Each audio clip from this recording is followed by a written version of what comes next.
আসসালামু আলাইকুম এভরিওয়ান।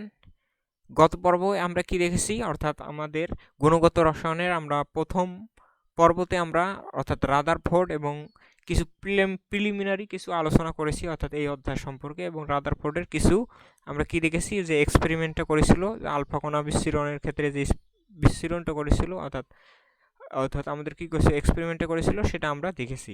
আজকে আমরা দেখব অর্থাৎ রাদারফোর্ড যে এক্সপেরিমেন্টটা করেছিল অর্থাৎ আলফা কণা যে এক্সপেরিমেন্টটা করেছিল তার কিছু সিদ্ধান্তটা আমরা আজকে দেখব। সো হোপফুলি এগুলো তোমাদের পরীক্ষায় আসার মতো অনেকটা ইম্পর্টেন্ট, এবং রাদারফোর্ড মডেলের যে পোস্টুলেট বা সীমাবদ্ধ অর্থাৎ সিদ্ধান্তটা সেটা আমরা আজকে দেখব। এগুলো পরীক্ষায় আসাই ইম্পর্টেন্ট। তো দেখো রাদারফোর্ড তার পরমাণু মডেলের থেকে অর্থাৎ যে আলফা কণা এক্সপেরিমেন্ট থেকে কিছু সিদ্ধান্ত তিনি নিয়েছেন। অর্থাৎ একটা পরমাণুকে তিনি দেখেছিলেন অর্থাৎ প্রত্যেক পদার্থের দুইটি করে অংশ থাকে, একটা কেন্দ্রমুখী অঞ্চল অর্থাৎ কেন্দ্রমুখী আর একটা কেন্দ্র বিমুখী। একটাকে বলা হয় সেন্ট্রিপিটাল আর একটা সেন্ট্রিপিটাল ফোর্স আর একটা কি অর্থাৎ দুইটি অঞ্চল থাকবে, একটা কেন্দ্রমুখী আবার আরেকটা কি থাকবে কেন্দ্র বিমুখী। একটা সেন্ট্রিপিটাল ফোর্স, একটা দুইটা বল থাকবে, একটা সেন্ট্রিপিটাল ফোর্স আর একটা সেন্ট্রিফুগাল ফোর্স। সো হোপলি এটা তোমরা একটু বই থেকে দেখলে একটু বুঝে নিবা। তারপর দেখো পরমাণুর সমস্ত ভর উহার কি থাকবে কেন্দ্রে পুঞ্জীভূত থাকবে। আমরা অর্থাৎ আমাদের রাদারফোর্ড যে এক্সপেরিমেন্টের দ্বিতীয় নম্বর এক্সপেরিমেন্ট থেকে আমরা দেখেছি অর্থাৎ পরমাণুর ভর উহার কি থাকে কেন্দ্রে পুঞ্জীভূত থাকে, এবং এর নাম কি দিয়েছিলেন রাদারফোর্ড নিউক্লিয়াস। অর্থাৎ নিউক্লিয়াসের আয়তন সমগ্র পরমাণুর আয়তনের তুলনায় নিতান্ত নগণ্য, এটা কিন্তু আমরা দেখেছি গত পর্বে। অর্থাৎ ইলেকট্রনগুলো নিউক্লিয়াসকে কেন্দ্র করে কি করবে সৌরজগতের ন্যায় আবর্তন করবে। অর্থাৎ রাদারফোর্ড তার পরমাণু মডেলকে কিসের সাথে তুলনা করেছেন সৌরজগতের সাথে ন্যায় কি করেছিলেন তুলনা করেছিলেন। অর্থাৎ সৌরজগতে যেমন গ্রহ উপগ্রহগুলো কি করে সূর্যকে কেন্দ্র করে ঘোরে, সিমিলারলি তিনি দেখিয়েছেন কি দেখেছেন অর্থাৎ নিউক্লিয়াসকে কেন্দ্র করে ইলেকট্রনগুলো আমাদের কি করবে আবর্তন করবে। এই কারণে তিনি কি দিয়েছেন অর্থাৎ যে তার যে মডেলটাকে কি করেছিলেন সৌরজগতের সাথে আমাদের কি করেছিলেন অনেকটা কম্পেয়ার করেছিলেন। সো হোপফুলি আমরা এইটুকু বুঝতে পারছি।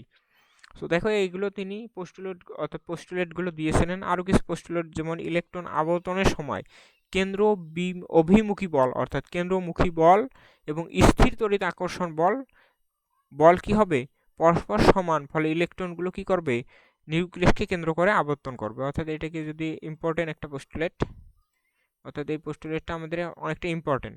অর্থাৎ ইলেকট্রনগুলো কি করবে আবর্তনের সময় কেন্দ্র অভিমুখী অর্থাৎ কেন্দ্রের অভিমুখী বল এবং স্থির তড়িৎ আকর্ষণ বল পরস্পর কি হবে সমান হবে। অর্থাৎ এটা যদি আমি একটু এক্সপেরিমেন্ট দেখাই, অর্থাৎ এইখানে দেখাই,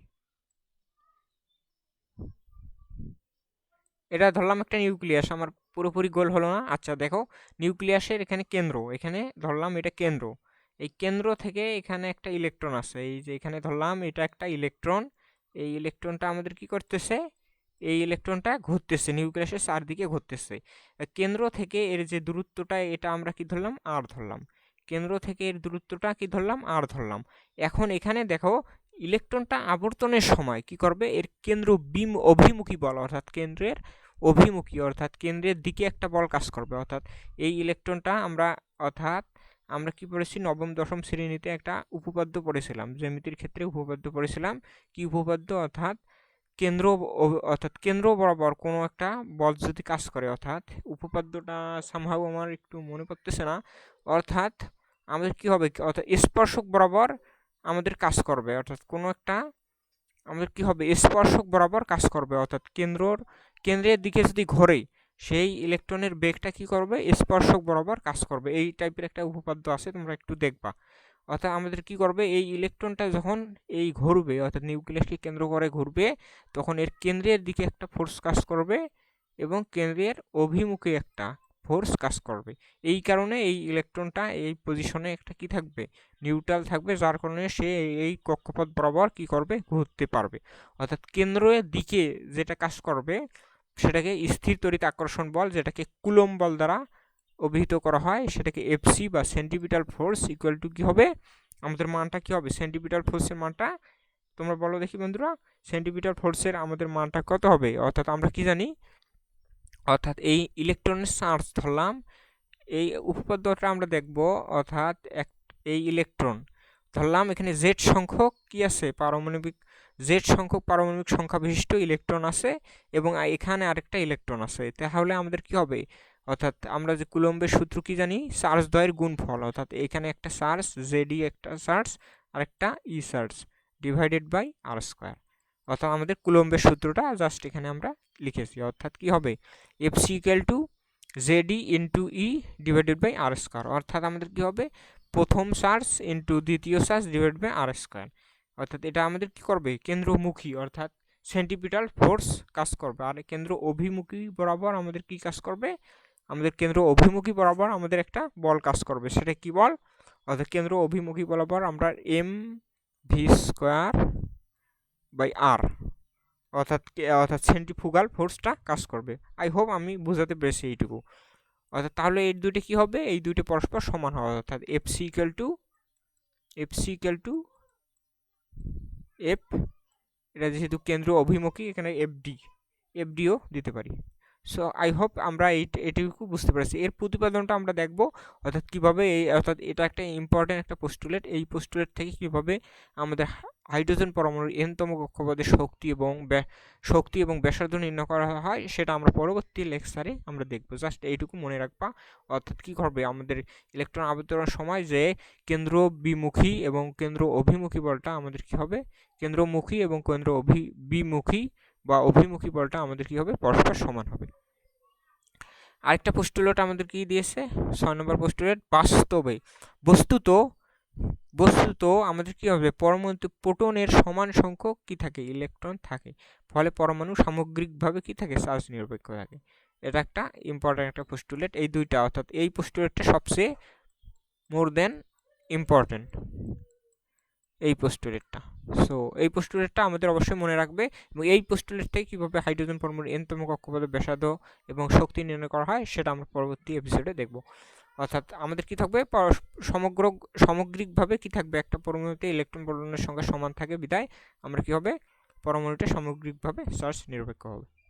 সো এই কয়েকটা পোস্টুলেট দিয়েছিল, আরও কিছু পোস্টুলেট হয়তো বা দিয়েছিল, তোমরা বই থেকে একটু দেখে নিবা। সো আমরা রাদারফোর্ড মডেলের যে সিদ্ধান্তটা সেটা আমরা দেখলাম। এখন আমরা দেখব সীমাবদ্ধতা, অর্থাৎ রাদারফোর্ড যে তার পরমাণু মডেলের যে সিদ্ধান্তটা দিয়েছিল সেটা কতটা যুক্তিসঙ্গত বা কতটা অযুক্তি সম্পন্ন, তার কিছু আমরা সীমাবদ্ধতা দেখব। এই সীমাবদ্ধতা আমাদের কিছু অর্থাৎ রাদারফোর্ড যে 1911 সালে মেবি, হ্যাঁ 1911 সালে আমাদের কি করেছিল এই অর্থাৎ রাদারফোর্ড তার এই এক্সপেরিমেন্টগুলো দেখিয়েছিল। তার পরবর্তীতে 1913 সালে আমাদের নিলস বোর তার এই মডেলের কিছু সীমাবদ্ধতা দেখিয়েছে। এই সীমাবদ্ধতা আমরা আজকে আলোচনা করব। দেখো ইলেকট্রনগুলো কি করে, নিউক্লিয়াসকে কেন্দ্র করে বিভিন্ন কক্ষপথে ইলেকট্রনগুলো নিউক্লিয়াসকে কেন্দ্র করে বিভিন্ন কক্ষপথে ঘোরার ফলে শক্তি কি হয়, ক্ষয় হয়। অর্থাৎ ইলেকট্রনগুলো যখন নিউক্লিয়াসকে কন্টিনিউয়াস কি করে কক্ষপথে ঘোরে, তখন ইলেকট্রন ঘোরার সময় এর কিছু কি হয়, শক্তি কি হয়, ক্ষয় হয়। এখানে একটা টাইপিং মিস্টেক আছে, কক্ষপথে ঘোরার ফলে, এই যে ঘোরার ফলে এটুকু একটু হবে না, এগুলো একটু রিপিট হয়েছে, টাইপিং মিস্টেক হয়েছে, দেখো রিপিট হয়েছে, এগুলো হবে না, এই লাইনটা হবে না। আচ্ছা, অর্থাৎ ইলেকট্রনগুলো নিউক্লিয়াসকে কেন্দ্র করে বিভিন্ন কক্ষপথে ঘোরার ফলে কি হয়, শক্তি কিন্তু ক্ষয় হয়। অর্থাৎ ইলেকট্রন যখন নিউক্লিয়াসকে কেন্দ্র করে ঘুরবে, কন্টিনিউয়াস এইভাবে ঘুরবে, তখন এর কিছু কি হবে, শক্তি ক্ষয় হয়। কিন্তু ইলেকট্রন শক্তি ক্ষয় হয় তখন ইলেকট্রনের কি হয়, কক্ষপথ সর্পিল হয়ে একসময় কি নিউক্লিয়াসে পতিত হওয়ার কথা, এটা কিন্তু হবে, কিন্তু এটা কিন্তু বাস্তবে সম্ভব না। অর্থাৎ রাদারফোর্ড কি দেখেছিল, অর্থাৎ আমি এখানে দেখাই, অর্থাৎ এই ইলেকট্রনটা, অর্থাৎ এটা একটা নিউক্লিয়াসে যে ইলেকট্রনটা, অর্থাৎ এই ইলেকট্রনটা কি করতেছে, ঘুরতেছে, কন্টিনিউয়াস এইভাবে ঘুরতেছে, নিউক্লিয়াসকে কেন্দ্র করে এই ইলেকট্রনটা কন্টিনিউয়াস ঘুরতেছে। ঘোরার পরে এর কিছু কি হবে, রাদারফোর্ড বলেছে এর কিছু শক্তি ক্ষয় হবে। যেহেতু শক্তি ক্ষয় হওয়ার ফলে এক সময় কি হবে, এক সময় আমাদের কি হবে, অর্থাৎ এই ইলেকট্রনটা ভালোভাবে এবার লেখাই, আমাদের গোল বৃত্ত হচ্ছে না।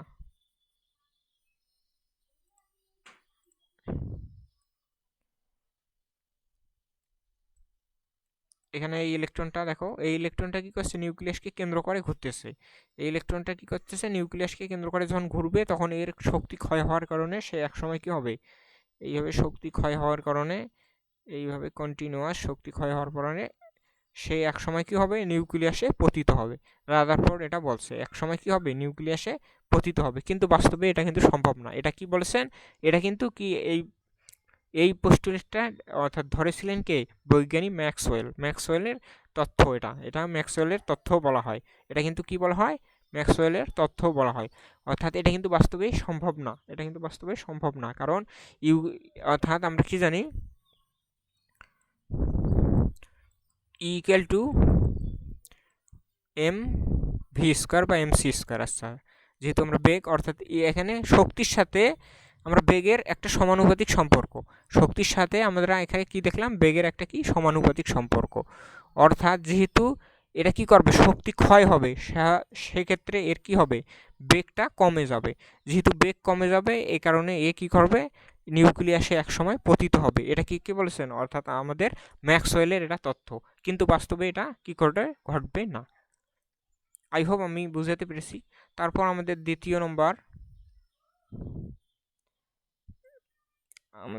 নম্বরটা অর্থাৎ সীমাবদ্ধতা কি, রাদারফোর্ড তার পরমাণু মডেল সৌরজগতের সাথে তুলনা করে। সৌরজগতের গ্রহ উপগ্রহগুলি চার্জ নিরপেক্ষ এবং মহাকর্ষ নিয়মে আবর্তন করে, কিন্তু রাদারফোর্ড পরমাণু মডেল ইলেকট্রন ঋণাত্মক চার্জযুক্ত।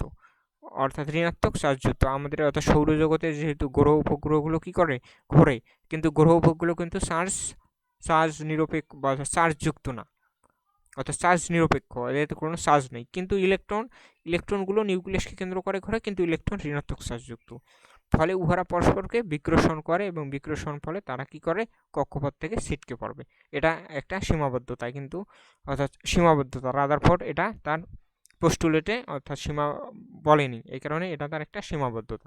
এটাও তার একটা ওয়ান অফ দ্য মোস্ট সীমাবদ্ধতা। অর্থাৎ কি করেছে, ইলেকট্রনগুলো ঘুরবে, অর্থাৎ এই যে এই পোস্টুলেটটা আমাদের ইম্পর্টেন্ট, ইলেকট্রনগুলো ঘোরার সময় এক সময় কি করবে, এই যে জাস্ট ম্যাক্সওয়েলের তথ্যটা, এই ম্যাক্সওয়েলের তথ্যটা এটা, অর্থাৎ ইলেকট্রন এক সময় যেহেতু ঘুরবে, কন্টিনিউয়াস ঘোরার ফলে সে কি করবে, নিউক্লিয়াসে এক সময় পতিত হবে। কারণ এর কি হবে, শক্তি ক্ষয় হওয়ার ফলে এর বেগটাও কমে যাবে, বেগ কম হওয়ার ফলে সে এক সময় এইভাবে সর্পিলাকার আকৃতি হয়ে এক সময় কি হবে, নিউক্লিয়াসে পতিত হবে। এটা কিন্তু রাদারফোর্ড পরমাণু মডেলে বলা নাই। সো আই হোপ আমি এটুকু বুঝাতে পেরেছি, ঠিক আছে। আচ্ছা, আমাদের 2 নম্বর পোস্টুলেট 1 2 দেখা হলো, আরও কিছু পোস্টুলেট আছে, এগুলো one of the most important একটা পোস্টুলেট। একটি ইলেকট্রন একটি কক্ষপথে সর্বোচ্চ কত সংখ্যক ইলেকট্রন থাকতে পারে সে সম্পর্কে রাদারফোর্ড তার পরমাণু মডেলে তেমন কোনো, অর্থাৎ একটা ইলেকট্রন যখন নিউক্লিয়াসকে কেন্দ্র করে ঘুরবে, অর্থাৎ এই ইলেকট্রনগুলো দেখো এইভাবে অনেকগুলো নিউক্লিয়াস থাকবে আমাদের, অনেকগুলো কক্ষপথ থাকবে, অনেকগুলো নিউক্লিয়াসকে কেন্দ্র করে অনেকগুলো কক্ষপথ থাকবে। এই কক্ষপথে ইলেকট্রনগুলো কত নম্বর কক্ষপথে, অর্থাৎ একটা কক্ষপথে সর্বোচ্চ কত সংখ্যক ইলেকট্রন থাকতে পারে, সেটা কিন্তু আমাদের রাদারফোর্ড পরমাণু মডেলে বলা নাই। এটা ওয়ান অফ দ্য আরেকটা অর্থাৎ সীমাবদ্ধতা। যে কক্ষপথে ইলেকট্রন আবর্তন করে সে কক্ষপথের আকার আকৃতি সম্পর্কে ধারণা নেই। অর্থাৎ রাদারফোর্ড যে এই যে ইলেকট্রনগুলো কোন কক্ষপথে আবর্তন করবে সেই কক্ষপথের আকারটা কেমন, গোলাকার না অর্থাৎ ডাম্বেল আকার, এগুলো কিন্তু আমাদের কি নাই, এই অর্থাৎ তার পোস্টুলেটে এগুলো উল্লেখ নেই। এটা তার একটা ওয়ান অফ দ্য মোস্ট সীমাবদ্ধতা। এই কয়েকটা অর্থাৎ 1 নম্বর 3 নম্বর এবং 4 নম্বর সীমাবদ্ধতা একটা ইম্পর্টেন্ট টাইপের সীমাবদ্ধতা। তাহলে এই মডেল অনুসারে কি বর্ণালীর ব্যাখ্যা দেওয়া যায় না। আমরা পরবর্তীতে অর্থাৎ বোর পরমাণু মডেলের পর আমরা বর্ণালী সম্পর্কে আলোচনা করব। অর্থাৎ এই মডেলে অর্থাৎ বোর পরমাণু মডেলে বর্ণালী ব্যাখ্যা দেওয়া যায়, কিন্তু রাদারফোর্ড পরমাণু মডেলে ব্যাখ্যা দেওয়া যায় না। সো আই হোপ এই 5টা ইম্পর্টেন্ট পোস্টুলেটগুলো আমাদের অনেক ইম্পর্টেন্ট এবং এগুলো এসএসসিতে আসার মতো। আই হোপ আমি তোমাদের এগুলো বোঝাতে পেরেছি। যদি কোনো কারণে বুঝতে অসুবিধা হয় তাহলে অবশ্যই কী করবা, কমেন্ট করবা। সো এই এই সীমাবদ্ধতা থেকে আমরা একটা কোশ্চেন দিতে পারি, যেমন পরমাণু চার্জ নিরপেক্ষ কেন, পরমাণুটি চার্জ নিরপেক্ষ হয় কেন। পরমাণুতে প্রোটনের সমান সংখ্যক ইলেকট্রন থাকে। ইলেকট্রনের এবং প্রোটনের সংখ্যা সমান কিন্তু বিপরীত চার্জযুক্ত। ফলে কি করে, ধনাত্মক এবং ঋণাত্মক চার্জ পরস্পর কি হবে, প্রশমিত হয়। ফলে পরমাণুতে আর কোনো চার্জ থাকে না, এজন্য পরমাণু বিদ্যুৎ নিরপেক্ষ অথবা চার্জ নিরপেক্ষ।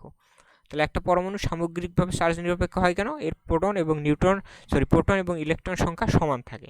এই কারণে প্রোটন ইলেকট্রন সংখ্যা পরস্পরকে প্রশমিত হয়ে অথবা নিউট্রাল হয়ে যায়, এই কারণে এটা চার্জ নিরপেক্ষ।